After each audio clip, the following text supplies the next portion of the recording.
नमस्ते, मैं हूं रवीन गौतम और आप देख रहे हैं कमोडिटी टुडे। कमोडिटी टुडे में हम राइस इंडस्ट्री के ऊपर बात करते हैं, राइस एक्सपोर्टर्स की बातें उठाते हैं, इंपोर्टर्स की बात करते हैं। इस इंडस्ट्री में क्या हलचल हो रही है, क्या गवर्नमेंट की पॉलिसीज आ रही हैं और क्या कोई ग्लोबल एक्टिविटी हो गई है जिसका हमारी ट्रेड के ऊपर इम्पैक्ट पड़ता है, उन सवालों पे हम बात करते हैं। और अभी आपने देखा होगा हमारे इस चैनल के ऊपर हमने जो छत्तीसगढ़ के राइस मिलर्स थे उनको लेकर हमने एक मुद्दा उनका चल रहा था, उनका एक इशू था कि 3000 जो राइस मिल्स हैं वो संकट में हैं, तो उसके ऊपर हमने बात करी थी और वो अब तक लगभग 24 से 25,000 लोगों ने उस वीडियो को देखा है और वो गवर्नमेंट तक पहुंच चुका है। तो हम आप लोगों की आवाज को गवर्नमेंट तक पहुंचाने का काम करते हैं, उसके सॉल्यूशन के ऊपर बात करते हैं।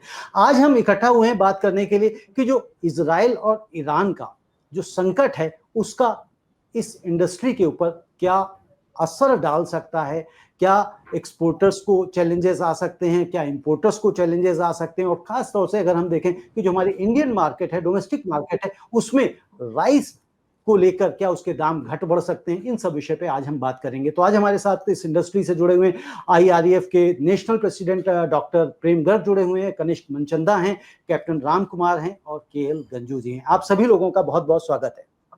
नमस्कार। नमस्कार। तो सबसे पहले मैं डॉक्टर प्रेम गर्ग आपसे पूछना चाहता हूं कि ये जो इजराइल और ईरान का जो कॉन्फ्लिक्ट है और जो बढ़ता चला जा रहा है, इसका इस इंडस्ट्री के ऊपर किस तरह से इम्पैक्ट पड़ सकता है, इसको थोड़ा सा हम चाहते हैं कि आप हमारे दर्शकों को विस्तार से बताएं। गौतम जी, ये आपने बहुत अच्छा इनिशिएटिव लिया है और इसकी लोगों को पता होना चाहिए कि क्योंकि राइस इंडस्ट्री एक अपने आप में बहुत बड़ी इंडस्ट्री है। क्योंकि राइस की इंडस्ट्री से लगभग पूरे भारत के अंदर कम से कम आप समझिए 25,000 करोड़ जो 25 करोड़ लोग जुड़े हुए हैं। क्योंकि किसान, शिपिंग वाले, ट्रांसपोर्ट वाले या पैकिंग वाले और CHA शिपिंग इंडस्ट्री सभी से रिलेटेड है और इसके अंदर ये कोई भी इफेक्ट पड़ता है इस इंडस्ट्री के ऊपर, क्योंकि हमारा आज भारत का 40% का शेयर है पूरे वर्ल्ड के राइस की ट्रेड के अंदर। और राइस की ट्रेड के अंदर जो कि पूरे वर्ल्ड का मैं 40% जो कह रहा हूँ, ये तो उसके अंदर हम लोग लगभग 22 मिलियन टन का एक्सपोर्ट करते हैं भारत से। और हमारा जो एम है क्योंकि हमारे पास सरप्लस है काफ़ी इस साल, और आज 280 मिलियन टन के आसपास में फूड के हमारे पास सरप्लस सब तरीके को मिलाकर चले तो बनता है, जो कि हमारे आने वाले 3 साल 4 साल के लिए एक तरीके से एक्सेस राइस के स्टॉक्स हैं।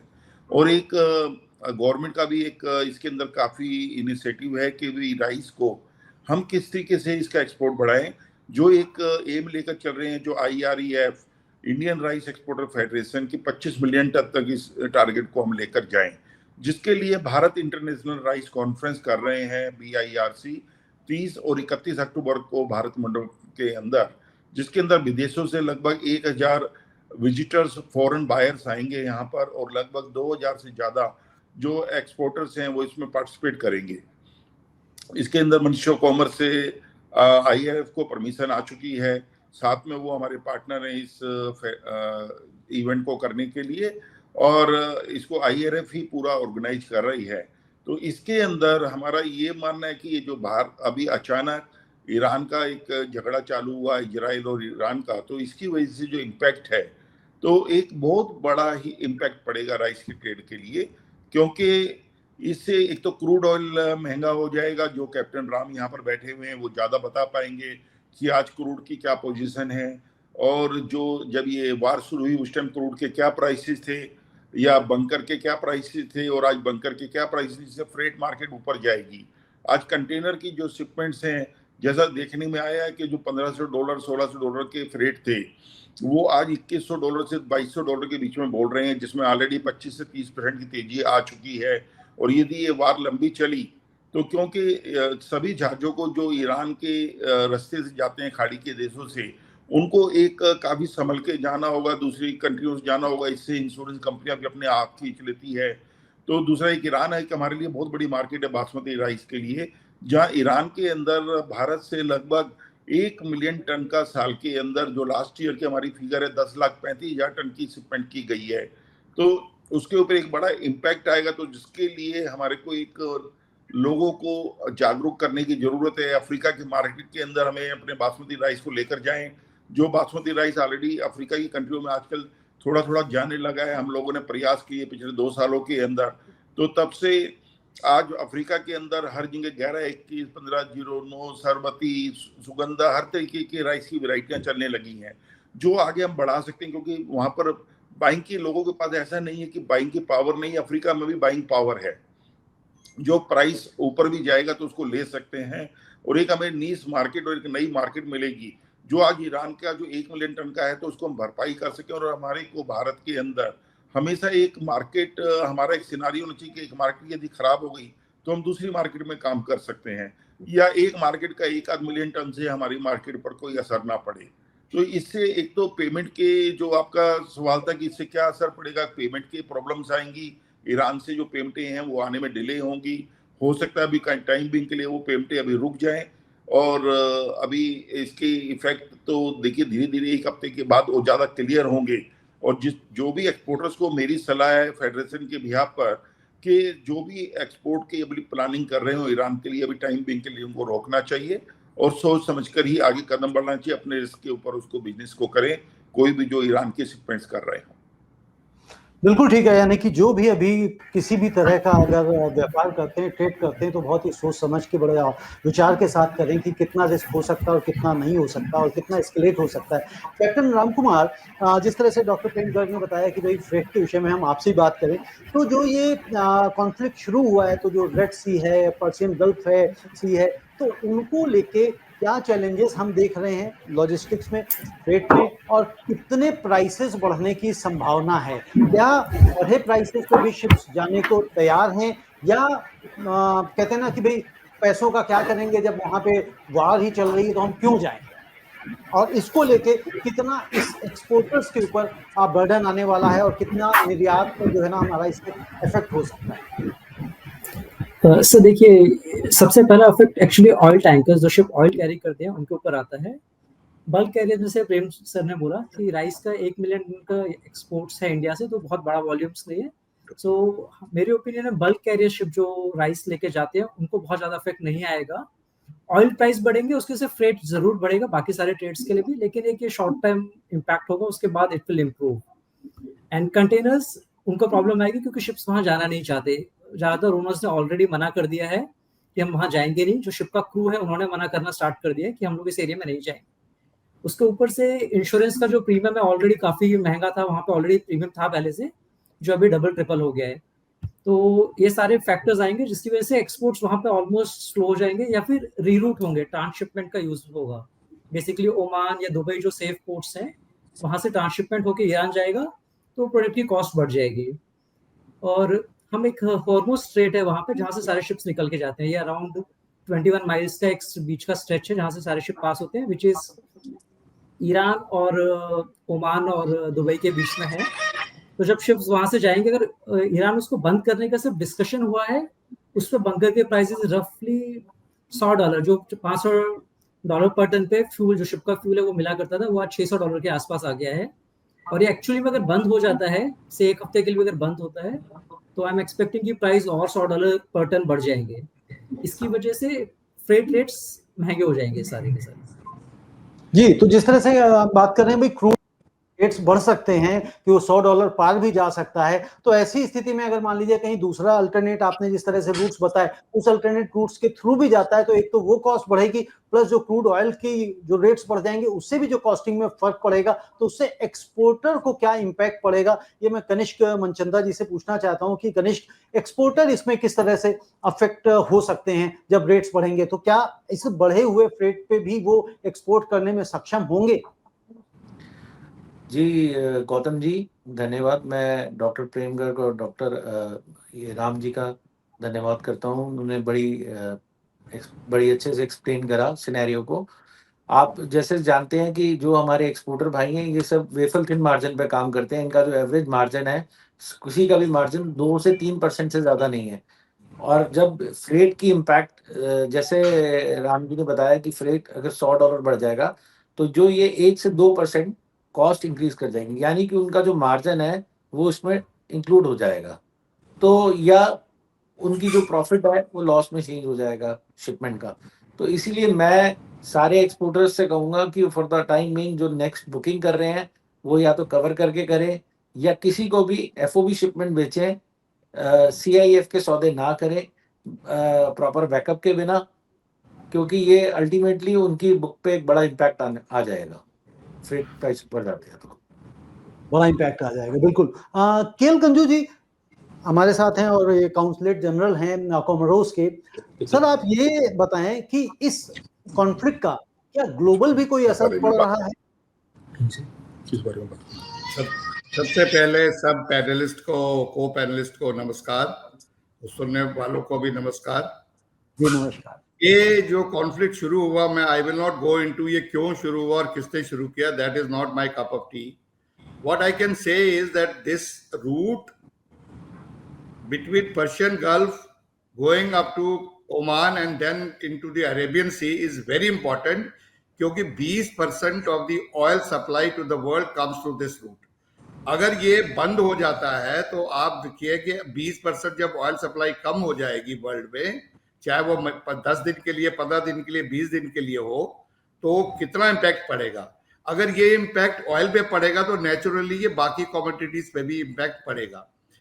चूंकि rice and other FMCG items जो हैं उनके ऊपर इंडिया से एक्सपोर्ट बहुत ज्यादा होता है, और अफ्रीका हो, चाहे मिडिल ईस्ट हो, चाहे अरेबिक वर्ल्ड हो, सब जगह इंडिया से माल जाता है।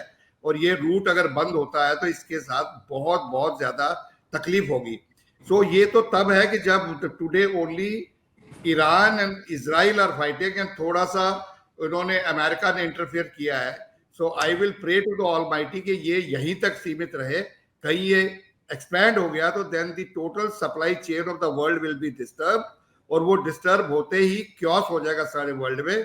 सो let better sense prevail on the people who are engaged in this conflict and find a solution, diplomatic solution as soon as possible.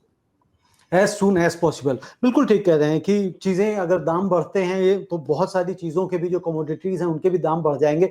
Doctor प्रेम, एक चीज और मैं आपसे यहाँ पे जानना चाहता हूँ कि इस सारी सिचुएशन में इंडियन गवर्नमेंट से आप क्या एक्सपेक्ट कर रहे हैं कि वो किस तरह से कदम उठाए जो इस ट्रेड को ज्यादा बड़ा इम्पैक्ट ना पड़े?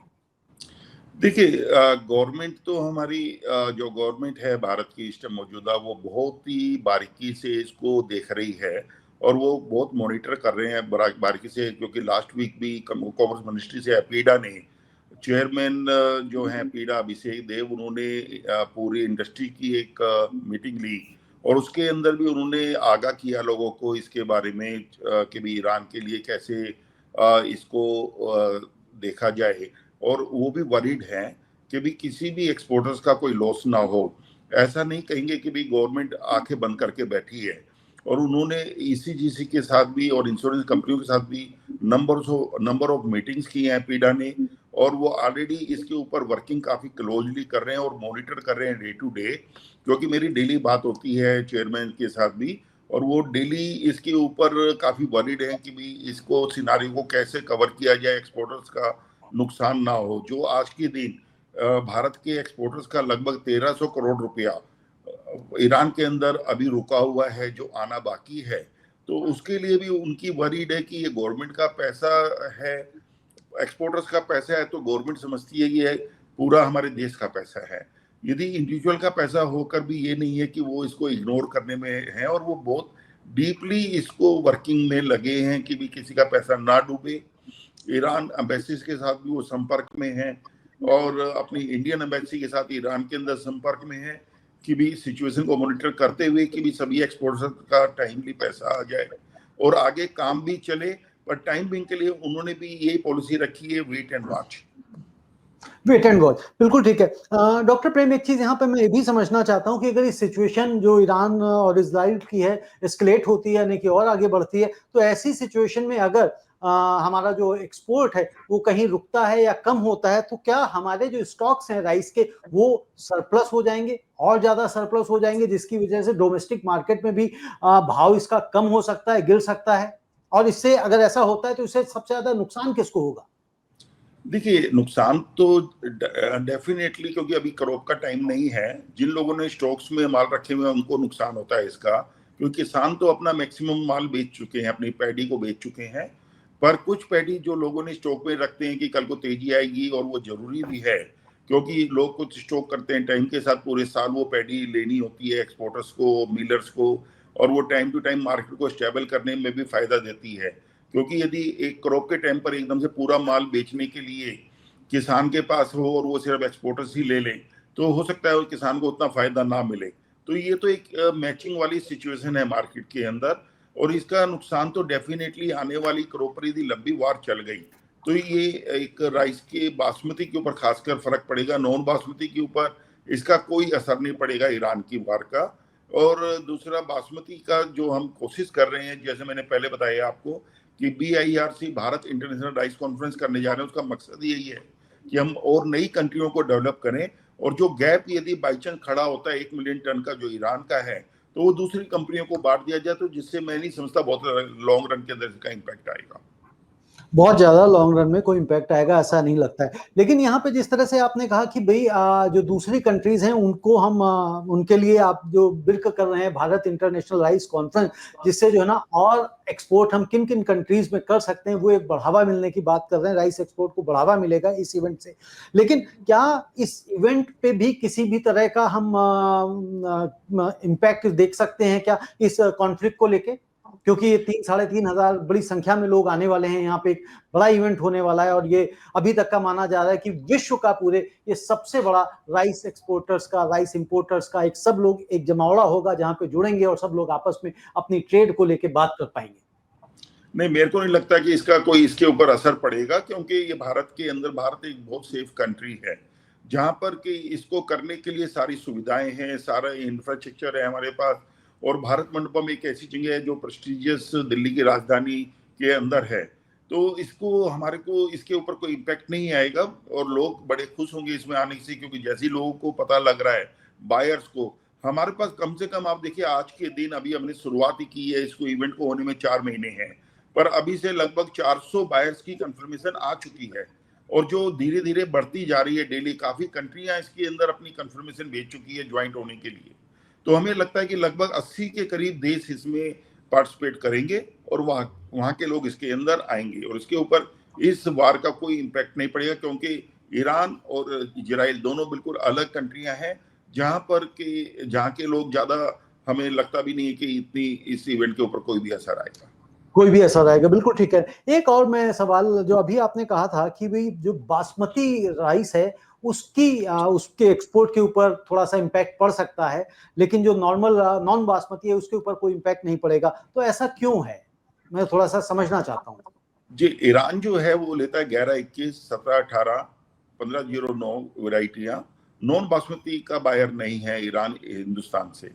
तो ये जो जितना भी नॉन बासमती राइस है अफ्रीकन कंट्रियों को एक्सपोर्ट होता है, और अफ्रीकन कंट्रियों के अंदर नॉन बासमती का कोई इफेक्ट इस बार का नहीं है। हाँ, ये है कि फ्रेट, जैसे कैप्टन राम ज्यादा इसको बता पाएंगे कि फ्रेट बढ़ने की क्या उम्मीद है, या बंकर के रेट ऊंचे चले जाएंगे तो उसकी वजह से फ्रेट थोड़े से बढ़ेंगे, तो उसके लिए थोड़ी सी तेजी देखी जा सकती है नॉन बासमती के प्राइसेस के ऊपर। जी बिल्कुल ठीक है, मैं राम के पास ही जाना चाह रहा था।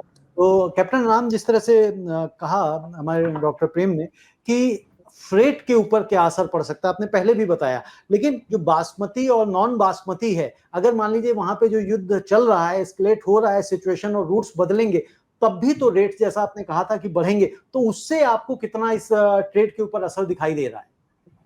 नहीं सर, देखिए ऐसा होगा कि अभी जो शिप्स ईरान ट्रेड करते हैं वो सारे शिप्स के पास में कार्गो नहीं रहेगा। सपोज अगर स्ट्रेट ऑफ हॉर्मुज बंद हो जाता है, वहां का ट्रेड बंद हो जाता है, तो ये सारे शिप्स बाहर आएंगे वापस इंडिया में, और ये सारे वेस्ट अफ्रीका की तरफ जाने लगेंगे।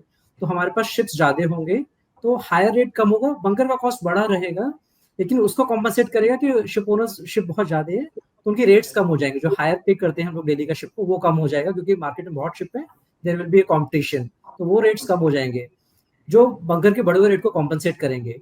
बट अगर हॉर्मोज बहुत ज्यादा दिन के लिए बंद होता है, तेल बहुत ज्यादा महंगा होता है, then again the freight will start rising. But time being के लिए it will compensate, the higher rates जो कम होंगे, बहुत सारे शिप्स मार्केट में एक्स्ट्रा आ जाएंगे जो ईरान ट्रेड नहीं करेंगे।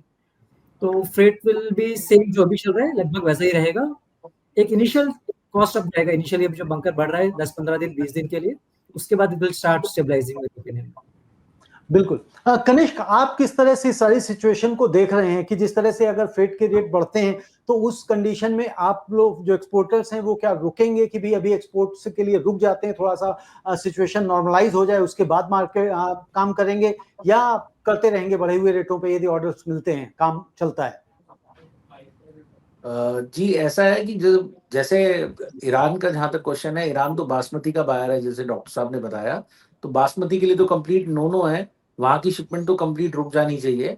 एक्सपोर्टर्स के इंटरेस्ट में यही है कि अभी वो कोई नई शिपमेंट ईरान के लिए ना करें। बट जहां तक दूसरे गल्फ डेस्टिनेशन है, वो पोर्ट्स हैं, वो काफी सेफ हैं, तो उनपे कोई दिक्कत नहीं है, उनपे वो अपनी शिपमेंट कंटिन्यू कर सकते हैं। और जो नॉन बासमती की शिपमेंट्स हैं उनमें जैसा राम जी ने बताया कि फ्रेट पे इम्पैक्ट आएगा और फ्रेट पे more and less prices stable हो जाएंगे, बट शॉर्ट टर्म में थोड़े से प्राइसेस ऊपर चले जाएंगे। बट नॉन बासमती का जो ट्रेड है वो होता ही इतने कम मार्जिन में है, जो हमारा टोटल मार्जिन कैप है वो 2 या 3% से ज्यादा नहीं है। तो इसीलिए मेरी पर्सनल और फेडरेशन की मेरे ख्याल से एडवाइजरी है कि आप थोड़ा रुक के फ्रेट मार्केट ऑब्जर्व करके फिर सौदे करें, और जो सौदे करें वो एफओबी करें, सीएफआर ना करें। बिल्कुल। कनिष्क, एक चीज और इसमें बताइए मुझे, क्या किसी दूसरी कंट्री को इसका फायदा हो सकता है, एक्सपोर्टर्स? नहीं, शॉर्ट टर्म में तो मुझे ऐसा कुछ नहीं दिखता, क्योंकि नॉन बासमती की जो मार्केट है वो इंडिया की मार्केट मुझे नहीं लगता कि अभी कोई और ले सकता है। इंडिया कॉम्पिटिटिव है और सबसे सस्ता चावल अभी इस समय इंडिया के पास ही है। इंडिया के पास ही है, बिल्कुल। केएल गंजू जी, एक चीज मैं आपसे लास्ट प्रश्न पूछना चाहता हूं, तो यदि अमेरिका इसमें कूदता है पूरी तरह से, तब किस तरह से आप टोटल सिनारियो देख रहे हैं इस कॉन्फ्लिक्ट का, इस टेंशन का, और इसका असर भारत के ऊपर किस तरह से देख रहे हैं? देखिए, ये तो पक्की बात है, अगर यूनाइटेड स्टेट्स ऑफ अमेरिका इस युद्ध के अंदर पूरी तरह से इन्वॉल्व हो जाता है, then there will be lot of ramifications all over the world, because या तो ये युद्ध एकदम रुक जाएगा और बिकॉज काफी डिस्ट्रक्शन होगी, और या बाकी कंट्रियां भी, Russia, China and other countries who are sympathetic towards Iran may join, and then it becomes almost sort of a world war type of a thing. So in that scenario, the situation in the Gulf and other places will be very, very difficult. और ऐसा नहीं होगा, क्यों? क्योंकि इस वक्त जो world की इकोनॉमी वैसे हिली हुई है, और उस इकोनॉमी को स्टेबलाइज करने के लिए ये अमेरिका के इंटरेस्ट में भी नहीं है कि वो इसके अंदर पूरी तरह से सहमत हो। देयरफॉर अमेरिका भी इसमें नहीं आएगा, क्योंकि अमेरिका का जो मागा मेक अमेरिका ग्रेट अगेन का ये पहला नारा था कि हम दुनिया की किसी लड़ाई के अंदर पार्टिसिपेट नहीं करेंगे। और अगर आपने CNN एंड अदर चैनल्स की न्यूज सुनी हो, तो उन्होंने ये कहा है वहां के लोगों ने कि भाई जब हमने कहीं इन्वॉल्व नहीं होना, तो ये अमेरिका ने यहाँ पर इन्वॉल्व क्यों हुआ? Demonstrations have already started in United states, लेकिन कुछ कंपल्शंस होती हैं, कमिटमेंट्स होती है इजराइल और अमेरिका के बीच में, उनको आना पड़ा। अब उससे उन चीजों को जहां पर उन्होंने ये बॉम्ब्स को ड्रॉप किया इतने प्रिसीशन से, उसमें नुकसान कितना हुआ अब ये किसी ने कोई असेसमेंट नहीं करी। तो मैं ये समझता हूं शायद अमेरिका इन्वॉल्व नहीं होगा, this may die down, but the ramifications of this will be felt after few months, जब जो प्रॉक्सीज ऑफ ईरान है उनको स्ट्रेंथन दोबारा से किया जा सकता है, और वो जाके इनके इंटरेस्ट में जाके हिट करे। वो अभी नहीं होगा, because the proxies, so called proxies, जो वेस्टर्न वर्ल्ड कहता है कि जो ईरान की प्रॉक्सीज हिजबुल्ला है या हमास है या हूतीज है या और भी है, अगर वो थोड़े वीकन हो गए हैं, इनको दोबारा से उसमें 2-4-6 महीने, but that will be isolated cases, that will not be a full scale war like this. और इसमें सबसे अच्छी इस वॉर की क्या बात है, नुकसान काफी हुआ है लेकिन जान माल का नुकसान कम हुआ है, क्योंकि दोनों कंट्रीज के अंदर बंकर्स वगैरह इतने बना दिए गए हैं, क्योंकि जब भी कोई सायरन बजता है तो सब लोग बंकर में चले जाते हैं। तो अगर आप टोटल देखेंगे इस वॉर के अंदर, इजराइल के अंदर करीबन 100 के करीब लोग मरे हैं, और ईरान के अंदर करीबन 1200 लोग मरे, जबकि hundreds of missiles have been fired from one side to another side.